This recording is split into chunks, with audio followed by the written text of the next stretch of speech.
I remember the day it all came crashing down. It was a sunny afternoon, the kind of day that makes you feel alive and hopeful. I was sitting on the couch, scrolling through social media, absent-mindedly enjoying my coffee. My wife Lisa was in the kitchen humming a tune as she prepared dinner. The aroma of garlic and herbs filled the air, creating a cozy atmosphere that felt like home. But in an instant, that sense of comfort shattered. I stumbled upon a photo that made my stomach drop. It was Lisa laughing, her head thrown back in pure joy, arms wrapped around a tall, handsome man. He was wearing a tour guide's uniform, his smile wide and inviting. The caption read, "Best tour ever, thank you Marco, adventures in Italy." My heart raced as I clicked on her profile, frantically scrolling through the comments. My worst fears were confirmed. There were more pictures, more moments shared with this man. A sickening realization washed over me. She had been unfaithful. Shock immobilized me for a moment, as if the air had been sucked from the room. I felt a wave of anger surge through my veins, followed by an overwhelming sense of betrayal. How could she do this to us, to me? My mind raced with questions, each one more painful than the last. Had our entire relationship been a lie? How long had this been going on? I could feel my chest tightening, the warmth of the coffee now bitter in my mouth. I forced myself to stand, my legs shaky beneath me. The kitchen felt miles away, yet I stumbled toward it, each step heavier than the last. Lisa turned to me, her smile fading as she noticed my expression. I must have looked like a ghost. I wanted to scream, to throw something, to make her feel the pain that was swelling inside me. But all I could do was stare at her, waiting for the truth to spill from her lips. "Hey, what's wrong?" she asked, concern etched on her face. The innocence in her voice felt like a knife twisting in my gut.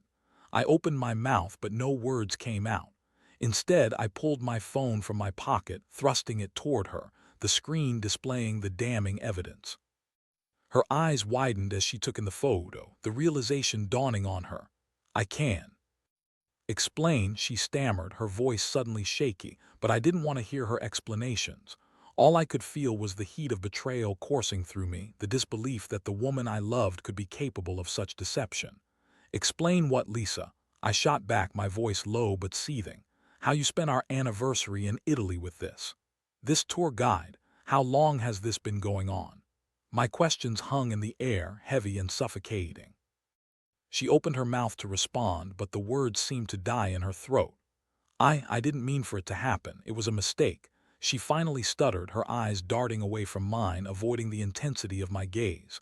"A mistake?" I echoed, incredulity spilling from my lips. "You don't just accidentally sleep with someone, Lisa. You made a choice. You chose him over me." Each word felt like a jagged stone, cutting deeper into the fragile fabric of our marriage. The silence that followed was deafening, filled only with the sound of my heart pounding in my ears. I felt the walls closing in, the weight of her betrayal pressing down on me. This was supposed to be our life together, our dreams intertwined. And yet here I was, standing in the remnants of a love I thought was unbreakable. As I watched her, I saw the flicker of remorse in her eyes, but it wasn't enough. It felt like a betrayal wrapped in a thin layer of guilt. I turned away, needing to escape the suffocating reality of the moment. I walked out of the kitchen, the world outside suddenly feeling more vibrant than ever, as if it was mocking the turmoil inside me. I had never been the kind of man to wallow in self-pity, but in that moment I felt lost. I had devoted my life to building a future with Lisa, and now it lay in ruins. I knew I had to confront this head-on. I couldn't let her betrayal define me. But for now, I needed space. I needed to breathe. The days that followed were a blur of confusion and anguish. Lisa and I lived in the same house, but it felt as if we were strangers sharing a space. The air was thick with unspoken words, each moment a reminder of the chasm that had opened between us. I kept replaying the confrontation in my mind, searching for clarity in the chaos. But every time I thought of her with Marco, the tour guide, a fresh wave of anger would wash over me. Finally, I decided it was time for a real conversation. I couldn't keep pretending that everything was normal. One evening, I found her sitting on the couch, staring blankly at the television, her fingers nervously twisting a strand of hair. It seemed like the perfect moment to confront her again. Lisa, I said, my voice steady but laced with tension. She turned to me, her eyes widening slightly at the seriousness in my tone. We need to talk, I can't keep living like this. She nodded slowly, her expression shifting to one of resignation. I know, she replied softly. I'm sorry, I didn't mean for you to find out this way. Then how should I have found out? I shot back, frustration bubbling up.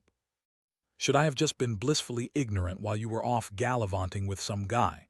I told you it was a mistake, she exclaimed, her voice rising slightly. It didn't mean anything, it was just a moment of weakness. A moment of weakness, I echoed incredulously. You call sleeping with another man a moment of weakness. What does that say about our marriage, Lisa?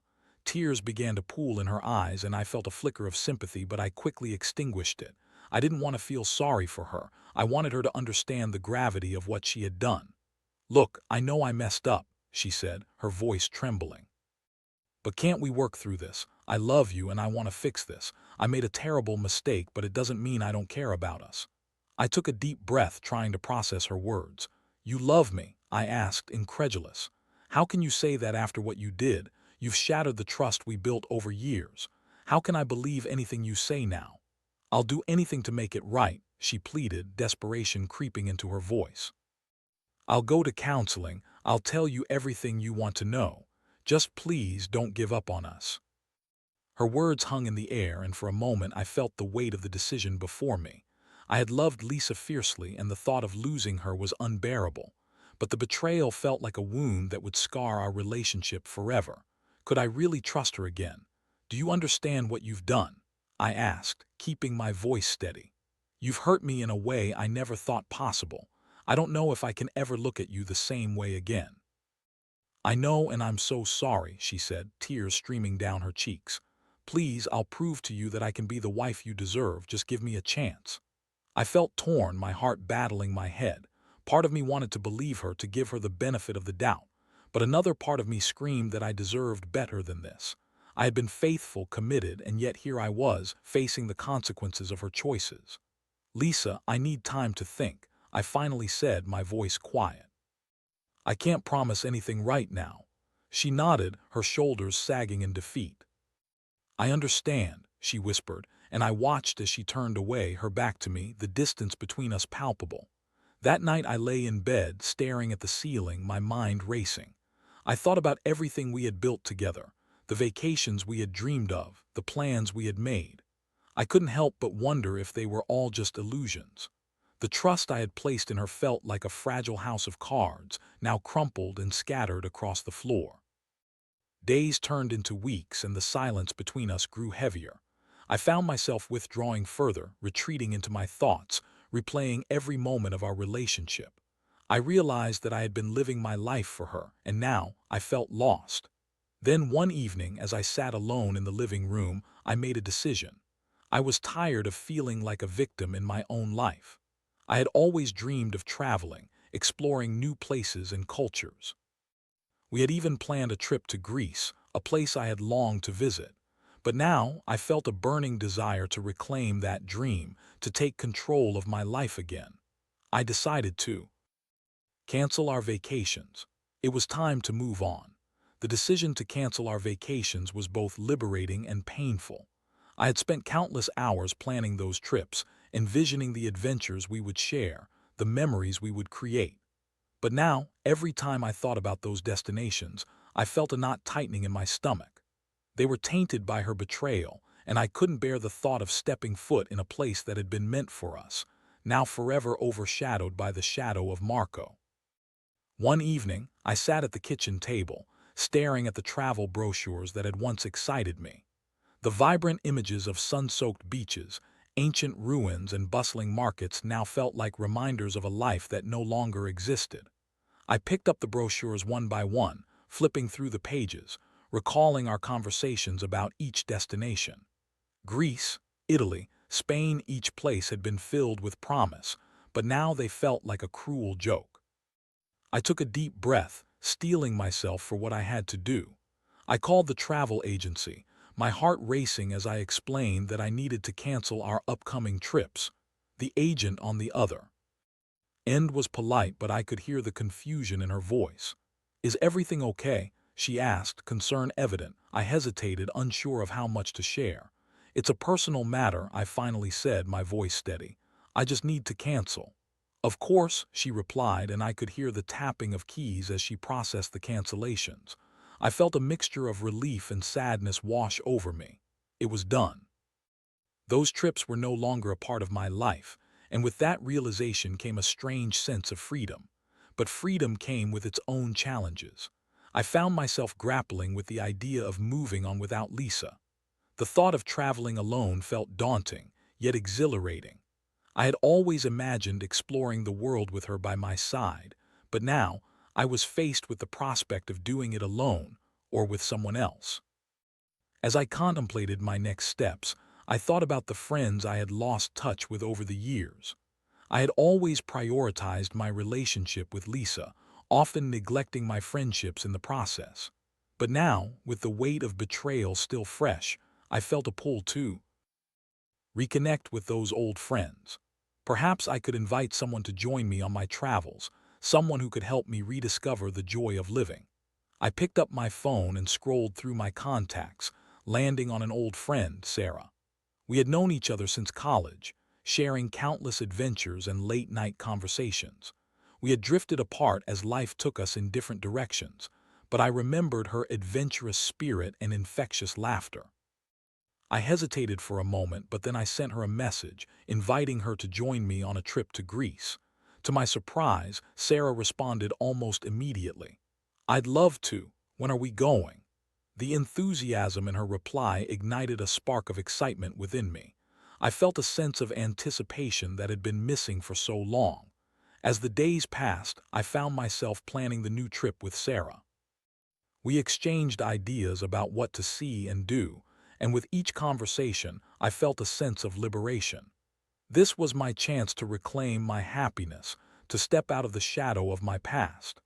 I envisioned us exploring the ancient ruins of Athens, lounging on the beaches of Santorini, and savoring delicious Greek cuisine.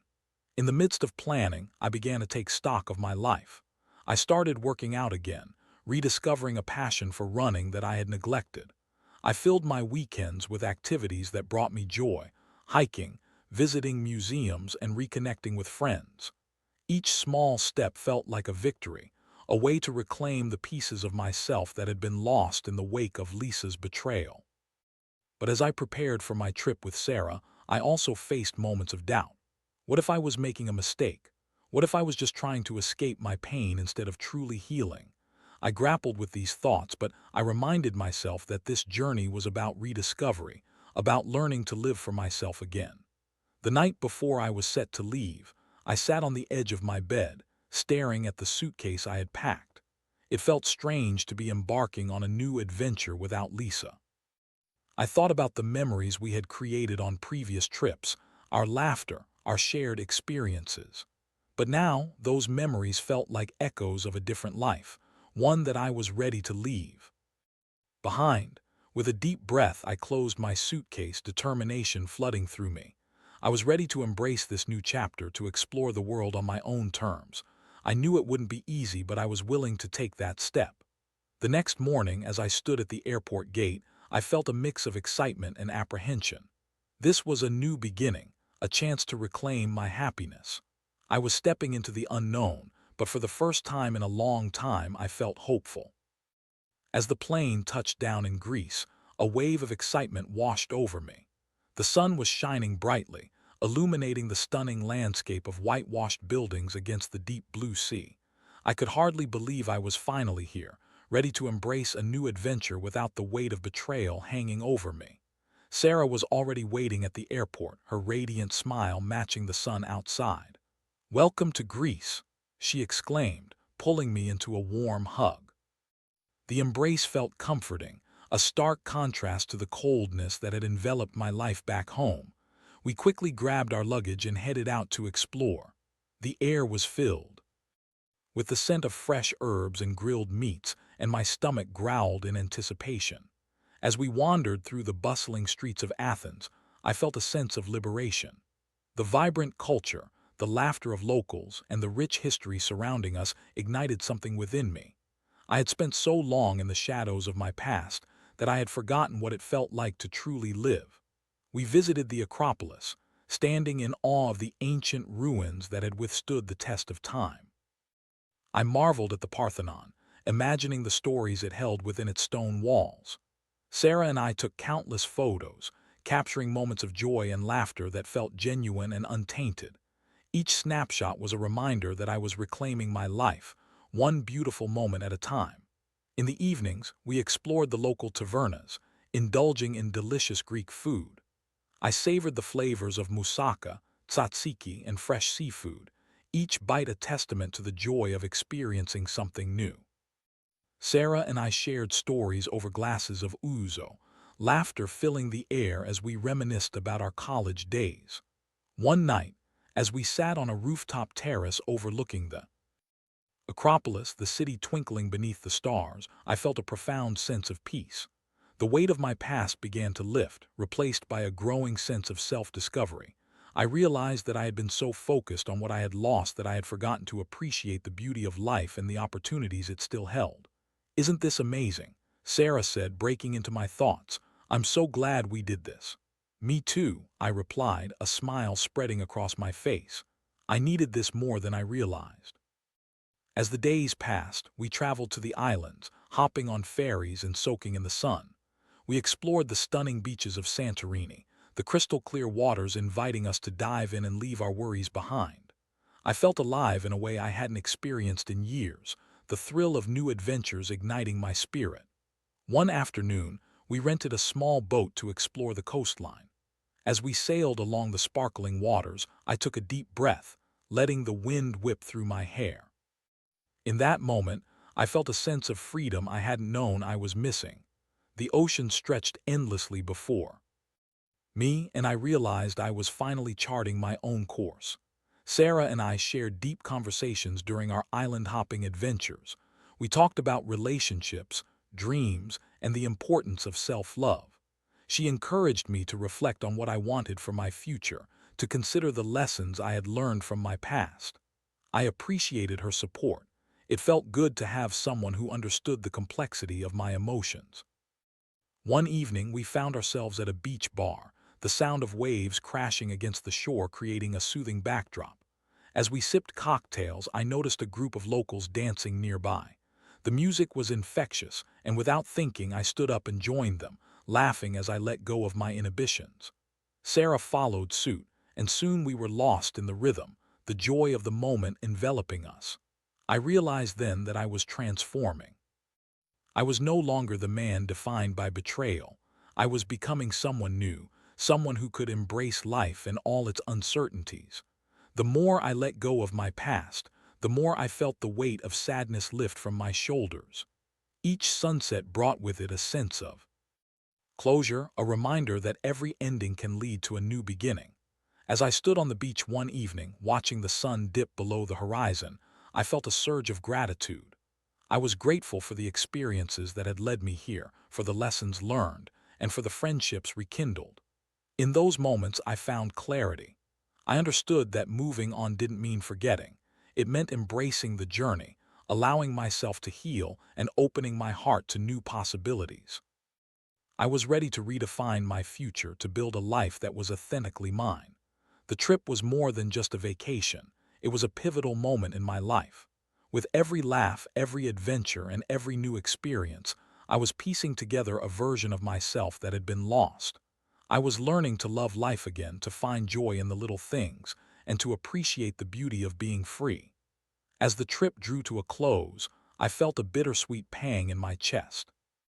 I didn't want to leave this paradise, but I knew I had to return home eventually. However, I was no longer afraid of what awaited me. I was ready to face my reality with renewed strength, armed with the knowledge that I was capable of creating a life filled with happiness and fulfillment. As I sat on the plane heading back home, I found myself reflecting on the journey I had just experienced. Greece had been more than a getaway. It had been a transformative chapter in my life. I had gone from a man paralyzed by betrayal to someone who felt empowered and ready to face the world again. The memories of laughter, adventure, and self-discovery flooded my mind, and I couldn't help but smile. But beneath that smile lay a deeper contemplation. I thought about Lisa and the choices that had led us to this point. Her infidelity had shattered the trust I had placed in her, and while I had begun to heal, the scars remained. I wondered how someone I had shared my life with could betray me so completely. What had gone wrong in our relationship that made her seek solace in another's arms? In those moments of reflection, I realized that while her actions had caused me immense pain, they had also forced me to confront my own vulnerabilities. I had been so focused on building a life for us that I had neglected my own needs and desires. I had lost sight of who I was outside of my marriage, and perhaps that was a lesson I needed to learn. I thought about the conversation Sarah and I had shared, the importance of self-worth, the necessity of setting boundaries, and the value of nurturing friendships. I had spent years prioritizing my relationship with Lisa, often at the expense of my own happiness. Now I understood that a healthy relationship requires two individuals who are whole in themselves, not two halves trying to make a whole. As the plane ascended into the clouds, I felt a renewed sense of clarity. I was ready to embrace my life, to pursue my passions, and to seek out the connections that brought me joy.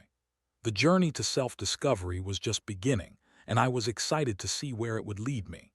When we landed, the familiar sights of home greeted me, but everything felt different. The air was charged with new possibilities, and I was determined to make the most of it. I had learned that I could find happiness within myself, independent of anyone else. I felt a sense of liberation that I hadn't known before, and I was ready to take charge of my own narrative. Back at home, Lisa was waiting for me. I could see the anxiety etched on her face, the hope that perhaps I would walk through the door and everything would revert to the way it had been. But I was not the same man who had left. I had shed the skin of betrayal, and I was no longer willing to accept a life of hurt and uncertainty. "Hey," she said softly, her voice trembling slightly. I could feel the weight of her gaze, searching for signs of forgiveness, of reconciliation. "Hey," I replied, keeping my tone neutral. I could see the pain in her eyes, but I also felt the strength I had gained during my time away. "I've missed you," she admitted, stepping closer. "I've been thinking a lot about us, about what happened. I know I hurt you, and I'm so sorry." I took a deep breath, my heart heavy with the memories of our past. "Lisa, I've done a lot of thinking too," I said carefully. "I've realized that I need to focus on myself right now. I can't just brush this under the rug and pretend everything is okay." Her expression faltered, and I could see the realization hit her. "So, what does that mean for us?" she asked, her voice barely above a whisper. "I think we need time apart," I replied, my voice steady. "I need to figure out who I am without you. I can't keep living in the shadow of what happened." Tears welled in her eyes as she processed my words. "I understand," she said, her voice breaking. "I just hope you know how much I regret what I did." "I know you're sorry," I said gently, "but regret doesn't erase the damage done. I need to heal, and I can't do that if I'm constantly reminded of the past." The silence that followed was heavy with unspoken emotions. I felt a mix of sadness and relief. This was the closure I needed. I had learned that moving on didn't mean I had to hate her. It simply meant I was choosing to prioritize my own well-being. As I walked away from our conversation, I felt a weight lift off my shoulders. I was no longer tethered to the pain of betrayal. I was free to chart my own course. I had learned valuable lessons about love, trust, and the importance of self-worth. I began to reconnect with my friends, embracing the relationships I had neglected. I started taking classes in photography, a passion I had set aside. I began to travel again, exploring new places and meeting new people. Each experience added a layer to my identity, a reminder that life was still full of possibilities. With every step I took, I felt more empowered. I was learning to love myself again, to appreciate the beauty in life, and to embrace the uncertainty that lay ahead. I knew that healing would take time, but I was committed to the journey. Now, as I stood at the threshold of a new chapter, I felt a sense of hope and anticipation. I was ready to face whatever came next, confident that I had the strength to navigate the twists and turns of life. As I settled into my new routine, I found a sense of peace that had long eluded me. The initial sting of Betrayal had dulled into a distant ache, replaced by a growing appreciation for the lessons I had learned. I was no longer defined by Lisa's choices. I was reclaiming my identity and charting my own path. Time passed, and I continued to embrace the changes in my life. I explored new hobbies, spent time with friends, and even took spontaneous weekend trips. I learned to savor the small moments, sunsets, laughter with friends, and quiet mornings with a good book. Life was unfolding in ways I had never anticipated, and I felt a sense of gratitude for the journey. One evening, as I sat on my balcony watching the sunset, I reflected on how far I had come. The sky was painted in vibrant hues of orange and pink, a reminder that beauty often follows darkness. I thought about how my experience with Lisa had forced me to confront my vulnerabilities, and I realized that I was stronger for it.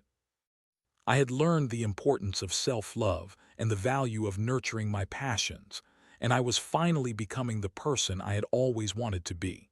As I took a sip of my wine, my phone buzzed with a message. From Sarah. We had kept in touch after our trip, sharing updates about our lives. I smiled as I read her message, inviting me to an art exhibit in the city. It was a simple invitation, but it filled me with excitement. I had missed those moments of connection, and I was eager to see her again. I quickly replied, agreeing to meet her the following weekend. The thought of reconnecting with someone who had supported me during such a tumultuous time filled me with warmth. I had learned that friendships were a vital part of life, and I was grateful to have someone like Sarah in my corner. As the weekend approached, I found myself looking forward to the exhibit and the opportunity to share my experiences with her. I wanted to tell her about the changes I had made, the growth I had experienced, and how I was finally embracing life on my own terms. When I arrived at the exhibit, I was greeted by the vibrant colors and captivating artwork that filled the gallery. I spotted Sarah near a particularly striking painting and made my way over to her. She looked radiant, her eyes sparkling with enthusiasm. "Hey, I'm so glad you came," she exclaimed, pulling me into a warm hug. "Me too. This place is amazing," I replied, taking in the atmosphere. As we wandered through the gallery, we discussed our lives, our dreams, and the lessons we had learned along the way. I shared my journey of self-discovery, how I had embraced new experiences and rekindled old friendships. Sarah listened intently, her support evident in her encouraging nods and smiles. "You've come so far," she said, her voice filled with admiration. "I'm proud of you." Her words resonated deeply within me. I realized that I had transformed from a man burdened by betrayal into someone who was ready to embrace life and its possibilities. I was learning to find joy in the present instead of dwelling on the past. As the evening progressed, we found ourselves sitting at a nearby cafe, sipping coffee and laughing over shared memories. I felt a sense of contentment wash over me. I was no longer held back by the pain of my past. I was ready to embrace whatever the future held. In that moment, I made a silent promise to myself. I would continue to prioritize my happiness, nurture my passions, and surround myself with people who uplifted me. I would not allow fear or past hurt to dictate my choices. Instead, I would choose to live fully, embracing the beauty of uncertainty.